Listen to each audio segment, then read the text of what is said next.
Que a graça e a paz de nosso Senhor e Salvador Jesus Cristo esteja em cada coração. É com muita alegria que nós estamos aqui para mais uma videoaula. A nossa ferramenta disponibilizada no nosso site www.adelages.com.br. E hoje nós estamos aqui para a lição de número 12, que tem como tema Perseverando na Fé. Muito importante esse tema, visto aí há tantas tentações que têm tirado os filhos de Deus do caminho da vida eterna, da presença do Senhor. E nós temos que perseverar. Quando o Senhor Jesus falou aos discípulos, no mundo tereis aflições, ou aflição, a palavra no original do grego dá o sentido de ser prensado por uma grande pedra. E isso diz respeito às provas que tentam nos oprimir. Aí o Senhor diz, tende bom ânimo, não desistam. Então viriam provas, viriam dificuldades, viriam situações difíceis, mas o Senhor Jesus, quando ele diz tem de bom ânimo, ele está aqui prometendo ajuda. Todas as provas e dificuldades e tentações e provações serão superadas com a ajuda do Senhor Jesus. Ele só pede uma coisa, não recuem, não desistam, perseverem na fé. A perseverança está relacionada a muitas coisas. Nós temos que perseverar, acima de tudo, na vida de fé, na vida de obediência diante do Senhor Jesus, no caminho da salvação. Mas também a gente tem que perseverar na obra do Senhor, no ministério, no trabalho, na profissão, no casamento, no relacionamento. Nós temos que perseverar em tudo. E aí a lição vem falando, perseverando na fé. Então nós temos que perseverar em ter fé, em crer no Senhor Jesus. E aí então o Senhor Jesus estará nos ajudando, se houver disposição no nosso coração, em nos mantermos diante dele. A lição tem 3 partes, ela é curta, a primeira e a segunda parte tem apenas 2 tópicos cada um. Textual, Apocalipse 3 e 21, ao que vencer. Então notem que o Senhor Jesus sempre coloca uma condição. Ao que vencer, lhe considerei que se assente comigo no meu trono, como eu venci, e me assentei com meu Pai no seu trono. Aí a lição também, leitura bíblica em classe baseada em 2 Timóteo 4, 6 ao 8. E a primeira parte nos diz perseverança bíblica. Nós vamos aprender aqui do ponto de vista bíblico o que é perseverança. Segunda parte, o perigo da apostasia, que tem sido aí um grande obstáculo para a perseverança na fé de muitos que estão no caminho da salvação. E temos aqui seguros em Cristo. Terceira parte da lição nos traz aqui a certeza de que se estivermos diante do Senhor Jesus, Ele nos ajuda a perseverarmos para obtermos a vitória. A primeira parte da lição, perseverança bíblica. Primeiro tópico, conceito bíblico de perseverança. Outro destaque, devemos obedecer e servir a Cristo até a sua volta. Devemos obedecer e servir a Cristo até a sua volta. Subsídio teológico. Juntamente com a decisão pessoal pelo livre-arbítrio, o Senhor concede a perseverança pelo Espírito Santo. Uma coisa puxa a outra. Depois nós vamos ver aqui que existe a nossa cooperação nesse processo de perseverança. Deus fortalece, mas a gente tem que desejar. Juntamente com a decisão pessoal pelo livre-arbítrio, o Senhor concede a perseverança pelo Espírito Santo. Essa força de nos mantermos diante do Senhor não vem de nós. É um dom que o Senhor nos dá. É uma dádiva celestial. Essa força vem de Deus. A fim, quando o Senhor concede pelo Espírito Santo, isso tem um propósito. A fim de o crente resistir às adversidades do mundo na presença do Senhor. Então, quando tomo a decisão pessoal, pelo livre-arbítrio, de obedecer ao Senhor, juntamente com a decisão pessoal, pelo livre-arbítrio, o Senhor concede a perseverança pelo Espírito Santo, a fim de que o crente resista às adversidades do mundo na presença do Senhor. Um fato importante para a perseverança é o ânimo que eu tenho que ter diante do Senhor. Eu tenho que ter bom ânimo, ou seja, desejo e confiança de estar na presença dele, mesmo diante de adversidades. Se existir isso em mim, essa disposição de perseverar, de confiar no Senhor, Ele dará então a força necessária para resistirmos. Um fato importante para a perseverança é o bom ânimo. O ânimo é fundamental para a perseverança. Para que nós possamos ter ânimo, nós temos que olhar sempre com confiança para o alvo, que é Cristo. Eu tenho que olhar com confiança. E se eu não desviar os meus olhos de Cristo, eu me manterei animado. Porque em Cristo eu só vejo coisas boas da parte de Deus e do reino do Senhor. Eu só vejo as promessas, eu só vejo segurança em Cristo. Aí então vamos manter animado. É muito importante o foco. É muito importante a direção aonde você está olhando para se manter perseverante. Eu tenho aqui uma lição para os irmãos. Conta a história de um homem judeu que estava viajando no metrô.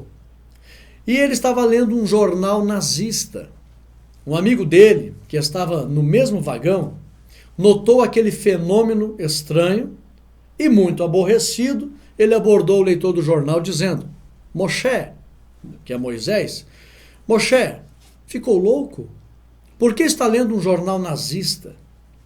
Moshe respondeu: eu costumava ler os jornais judaicos. Mas o que eu encontrava? Eu encontrava assassinatos de judeus.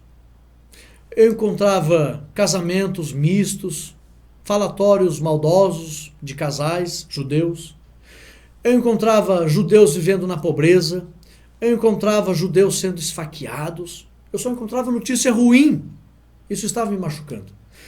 Aí então eu mudei para o jornal nazista. O que eu encontrei no jornal nazista? Os judeus são donos de bancos. Os judeus são milionários. Os judeus controlam a mídia.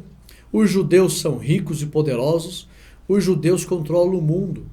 Estas notícias são muito melhores. Aleluia! Qual é a moral da história? Aquele judeu que lia o jornal judaico só encontrava notícias ruins no jornal judaico. Os judeus só propagavam as desgraças que aconteciam com eles. E isso estava entristecendo e tirando o ânimo dele para perseverar, porque na sua época, na época da Segunda Guerra, na época do Holocausto, depois do Holocausto, muitos judeus perderam o ânimo e tiraram suas vidas. Este começou a desviar o foco e olhar para notícias boas. E onde é que ele encontrou as notícias boas? No jornal nazista. Lá os nazistas diziam: os judeus estão dominando o mundo, os judeus são ricos, os judeus são prósperos, e isso começou a trazer para ele mais ânimo. Então depende muito de onde está o foco, onde está o nosso olhar, para que nós possamos nos manter animados. E lembrando, o ânimo é fundamental para a perseverança. Por isso, nós temos que estar olhando para Jesus, autor e consumador da nossa fé. Esteja olhando para Cristo e você vai caminhar por cima das águas, como fez Pedro. Quando Pedro olhou para a tribulação do mar revolto, ele afundou. Então não olhe para a tribulação do mar revolto desta vida. Mantenha os teus olhos em Cristo e você vai perseverar até o fim. Aplicação: Jesus disse: tende bom ânimo. João 16:33. O ânimo é fundamental para a perseverança. Mantenha os teus olhos em Cristo. Não perca o foco. Ponto 2. Segundo tópico: a provisão divina e cooperação humana. Muito importante esse tópico. Ponto de destaque: Deus provê a força necessária em Cristo, mas o cristão precisa desejar e buscar essa força. Tá? Eu tenho que desejar e tenho que buscar. Subsídio teológico: a Bíblia convida todos os filhos de Deus a perseverar em oração e também na vigilância, conforme Efésios 6:18, Romanos 12:12. A igreja primitiva perseverava na doutrina dos apóstolos e na comunhão. Atos 2:42. Por que eu estou dizendo isso, irmãos? A minha cooperação com Cristo para me manter perseverante exige de mim algumas atitudes disciplinares, que são: eu tenho que perseverar em oração, eu tenho que perseverar em vigilância e eu tenho que perseverar em comunhão. Se eu perseverar em oração, como disse Paulo aos Efésios 6,18, se eu perseverar em vigilância, também Paulo fala isso aos Efésios 6,18, se eu perseverar em comunhão, como está ali na doutrina, em Atos 2,42, aí eu estarei de acordo com a minha parte nessa cooperação. E se eu estiver de acordo com a minha parte nessa cooperação, orando, vigiando e mantendo a comunhão com os irmãos, aí o Senhor vai fazer a parte dele, que é nos dar a força necessária para que nós possamos perseverar. Então é muito importante, para que eu possa perseverar, que eu coopere. De que forma? De 3 maneiras: orando, vigiando, mantendo a comunhão com os irmãos. E quando falo de manter a comunhão, é nos estimulando, nos admoestando com a palavra de Cristo. Eu poderia resumir aí: orando, vigiando e estudando a palavra com os irmãos. Esta é a minha parte, tá? Para me manter firme, perseverando diante do Senhor. Se eu fizer a minha parte, o Senhor fará dele, nos dando a força necessária. Aplicação: Deus sempre fará a parte dele, nos concedendo a força necessária para perseverarmos. Porém, precisamos fazer a nossa parte, no sentido de vigiarmos em oração e termos disciplina diante do Senhor. Aleluia! Faça a tua parte, nós temos que fazer a nossa parte, o Senhor fará dele. Segunda parte: o perigo da apostasia. Muito importante essa parte. Primeiro tópico: conceituando a apostasia. Ponto de destaque: apostasia destrói a perseverança. Subsídio teológico: existe algo na vida de cada cristão que traz sérios prejuízos para a fé e a falta de vigilância. A falta de vigilância, aliás, para a fé, que é a falta de vigilância.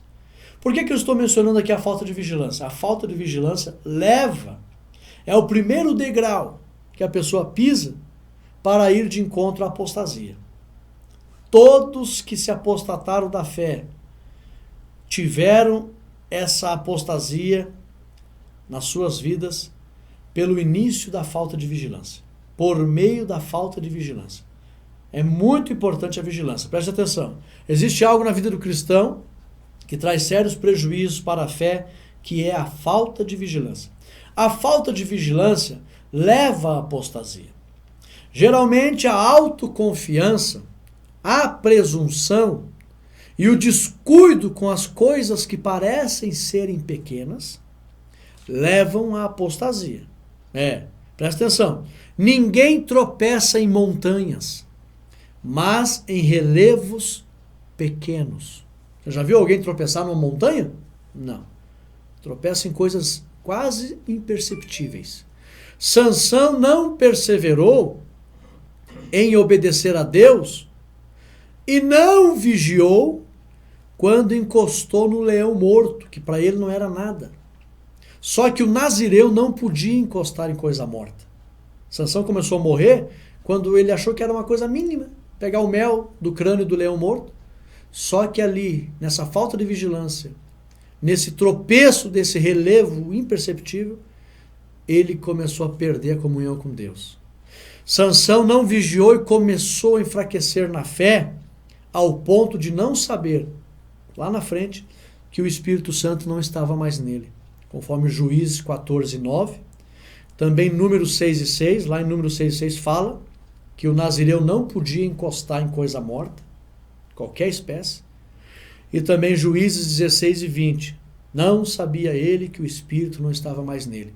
Então Sansão se desviou, ele transgrediu, quebrou todos os mandamentos diante do Senhor, se desviou nas mãos de Dalila, ele apostatou-se da fé no período da sua vida, mas tudo começou com a falta de vigilância lá atrás, numa coisa pequena. Então, tome cuidado, todos que apostataram-se da fé. O que é apostasia? É o desvio da fé. É deixar de crer naquilo que um dia creu. E nesse contexto, nos dias atuais, é abandonar a Cristo. Quantos que estão abandonando a Cristo? Todos que abandonaram a Cristo, eles não tropeçaram em montanhas, mas tropeçaram em coisas pequenas por falta de vigilância. Aplicação. A vigilância foi ensinada por Jesus e devemos praticá-la. Por isso que Jesus disse em Mateus capítulo 26, versículo 41. Vigiai e orai. Em primeiro lugar, a vigilância. A vigilância é o primeiro degrau para o encontro da apostasia. Então, vigie, não perca a vigilância e você nunca vai se apostatar da fé. Aleluia! Tópico 2. A prática da apostasia. Ponto de destaque. O cristão é responsável por suas obras pecaminosas. Nós somos responsáveis por nossos atos. Subsídio teológico. A apostasia é uma prática consciente. Ninguém abandona Cristo sem saber o que está fazendo. Deus disse a Caim que ele tinha o dever de evitar a consumação do pecado. Gênesis 4 e 7. Voluntariamente, o indivíduo afasta-se da obediência que outrora praticava e desvia-se dos caminhos do Senhor. É voluntariamente que as pessoas abandonam a obediência que outrora praticava. Todo mundo fica ciente. Eu não sou mais aquela pessoa. Eu não vou mais continuar nesse ritmo de prática de fé. E se desvia. Ele faz isso consciente. Então, a prática da apostasia mostra que as pessoas têm consciência do que estão fazendo. Aplicação. O cristão precisa perseverar no temor e na obediência diante do Senhor. Nós temos que entender que temos que perseverar temendo a Deus e obedecendo. E isso resume-se a uma renúncia dos meus prazeres. Todos que apostataram-se da fé, eles voltaram a abraçar os desejos carnais da sua vida pecaminosa. É aquilo que a Bíblia diz, né? A porca lavada volta para o despojador de lama. E as pessoas que praticam a iniquidade, elas se desviam e se desviam consciente. Só que a mente fica cauterizada, o orgulho toma conta da vida e a pessoa não reconhece que precisa se humilhar e voltar às primeiras obras. E aí então desvia-se por completo. É um perigo. Então não esqueça, você precisa continuar temendo a Deus e obedecendo ao Senhor para não aí cair na apostasia. E isso acontece consciente. E pode nunca mais ter volta. Para Sansão teve volta. Ele se arrependeu e voltou. Mas você viu a forma que ele foi levado a se arrepender? Muita humilhação. Não espere chegar ao ponto de ficar humilhado nessa vida para voltar atrás. Você pode voltar a servir o Senhor Jesus com obediência e temor, sem passar por altos níveis de humilhação, como passou Sansão. Ok? Vamos para frente? Terceira parte. Seguros em Cristo. Ponto de destaque. Essa parte é uma bênção. Aqui tem muito benefício para quem está na presença de Jesus. Ponto de destaque. Somos propriedades de Jesus. Subsídio teológico. Antes de você pensar que você vai servir a Deus, que você vai obedecer a Deus, lembre-se de que você é propriedade de Jesus. Jesus na cruz não só redimiu o homem do pecado, mas comprou a humanidade para ele. Eu e você somos propriedade de Jesus. O que significa ser propriedade de Jesus? Ora, ele é o Todo-Poderoso no céu e na terra. Quem é propriedade dele recebe muito cuidado. Recebe a garantia de que vai sempre ter a proteção do Senhor Jesus. Nós somos seus filhos, propriedade dele, e isso nos garante proteção e segurança. Então lembre-se que você é a propriedade de Jesus, e se você é a propriedade dele, ele cuida de você com muito carinho. Aplicação. Aleluia. Tudo que é de Cristo, ele cuida com carinho. Aleluia. Esteja seguro diante do Senhor Jesus. Isso vai fazer com que você persevere na fé. Já que eu sou propriedade dele e ele cuida de mim com carinho, então eu não vou temer as adversidades da vida ao ponto de abandonar a minha fé. Eu vou perseverar, porque Jesus sempre estará do meu lado, me ajudando em tudo. Aleluia!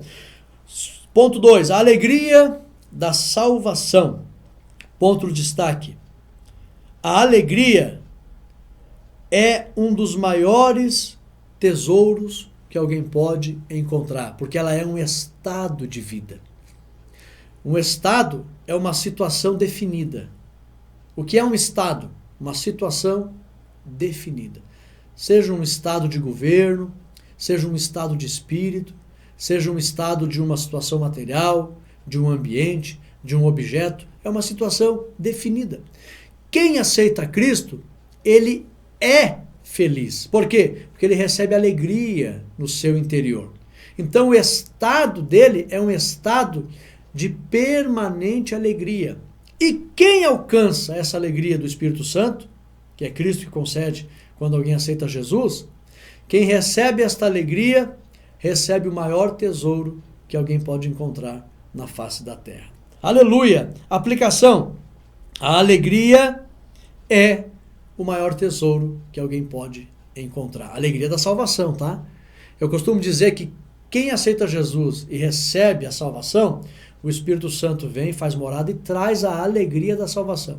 A alegria da salvação, ela é 1.000.000 de vezes maior do que qualquer coisa na face dessa terra que produz alegria para os homens. Ou seja, qualquer coisa na face dessa terra que pode trazer um certo tipo de alegria, não se compara à alegria da salvação no coração de um cristão. Então, mantenha-se diante de Cristo e você sempre terá a alegria da salvação no teu coração. E você vai ver que é uma vida melhor sentir a alegria da salvação. Oxalá todas as pessoas do mundo sentissem a alegria da salvação. O que a alegria da salvação traz? Traz plena realização de vida. Você se sente realizado nesta vida. E aí você tem completo bem-estar. É como se você tivesse acertado na loteria 1.000.000 de vezes e se sente seguro na presença do Senhor Jesus. Lembrando que mesmo que alguém acerte na loteria na face dessa terra, se não tiver Jesus, ele vai perder a eternidade, passar a eternidade longe do Senhor. Isso não vale a pena. Por isso que a alegria da salvação é 1.000.000 de vezes melhor do que ganhar na loteria. Porque dentro do coração, a pessoa fica num estado de segurança eterna, de realização eterna. Eu, quando aceitei o Senhor Jesus, eu disse lá no meu quarto, aceitei Jesus na minha casa, e eu disse, agora eu já alcancei a alegria, a realização. Já estou realizado nesta vida. Por quê? Porque sei que estou salvo, sei para onde vou e sei que estou no caminho para possuir essa eternidade. Então, eu já me sinto a pessoa mais realizada desse mundo. Por quê? Porque a alegria da salvação invadiu a minha alma e invade a alma, entra na alma de todo aquele que aceita Jesus. E a pessoa se sente realizada. E ela recebe a estabilidade emocional, que é sentir a alegria da salvação. Coisa linda. Para encerrar a lição, a certeza de vida eterna, que é a maior realização que alguém pode sentir no seu coração. A certeza de vida eterna. Ponto de destaque. Já somos eternos. É verdade. Subsídio teológico. O apóstolo Paulo diz para Timóteo, Timóteo, tome posse da vida eterna. Irmão, sinceramente, a gente vê nos filmes que Hollywood lança, que a Marvel lança, todo mundo correndo atrás de ser eterno, de ter vida eterna, de ser imortal. Na realidade, irmãos, isso existe. É a promessa do Senhor Jesus que está relatada na Bíblia. O inimigo das nossas almas sabe que a maior riqueza que existe no universo é garantir a vida eterna em Cristo. Então ele lança por aí várias histórias de pessoas que têm eternidade, que são imortais, etc e tal. E a humanidade assistindo essas coisas, não que seja errado você ver ou assistir, mas muitas pessoas não conhecem a palavra do Senhor Jesus. Eles desejam de seu coração ser eterno, ter vida eterna, ser imortal.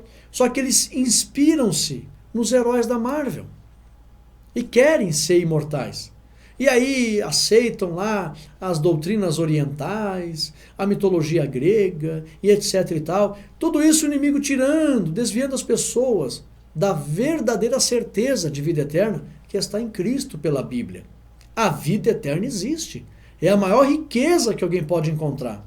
Só que onde se encontra a vida eterna? Somente na pessoa do Senhor Jesus. É por isso que o inimigo tenta desviar a atenção da humanidade para a credibilidade da Bíblia, para a credibilidade da pessoa do Senhor Jesus. Ele sabe que a vida eterna existe. Ele lança isso no coração das pessoas, mostrando para as pessoas que as pessoas podem desejar a eternidade, a imortalidade, em tantas teorias de filosofias humanas que existem na face dessa terra. Tenta desviar a atenção da humanidade dessa verdade que está explícita na Bíblia, na pessoa do Senhor Jesus. E quem aceita Jesus, ele já é eterno. Ele não vai ser eterno. O que falta acontecer conosco é apenas a glorificação do nosso corpo. Mas nós já somos eternos. Aleluia! Por isso que Paulo diz a Timóteo, tome posse da vida eterna. Deixa essa verdade trazer alegria para o teu coração, para você se sentir seguro. Quem tem a alegria da salvação, quem tem a segurança da eternidade, que é uma verdade no nosso coração, não se desespera, não se angustia, não se atribula, não perde o ânimo e persevera diante do Senhor Jesus, porque ele já tem a certeza que ele é eterno. Aplicação: quem tem Cristo já é eterno. Aleluia! Que esta verdade inunde o teu coração de felicidade, pois isto é uma verdade. Nós somos em Cristo eternos. Conclusão: o perigo da apostasia é uma realidade, mas a certeza de vida eterna é uma dádiva tão gloriosa que suplanta esse perigo, porque é realmente uma grande verdade. Não há o porquê de procurar contradição quanto à relação entre a soberania de Deus e o livre-arbítrio do homem. Não, há uma harmonia. O homem deseja e Deus nos cuida, Deus nos adota e Deus garante a vida eterna para nós. Deus é poderoso para em Cristo nos guardar até o dia final, a fim de que perseveremos nele em meio às provações da vida. 2 Timóteo 1:12. Em Cristo nós temos segurança e não há o porquê recuar, desanimar e deixar de perseverar. Em Cristo perseveraremos até o fim. Como Deus disse para Daniel, Daniel, vai até o fim. E a Bíblia mesmo diz, né? Guarda o que tens para que ninguém roube a tua coroa. Perseverando em Cristo, ninguém vai roubar a nossa coroa. Eu convido você a domingo estar na igreja com os irmãos para aprender a lição de número 12, perseverando na fé. Deixa o teu ok aí no vídeo, compartilhe essa lição e que Deus abençoe a todos. Fiquem todos na paz de Cristo Jesus.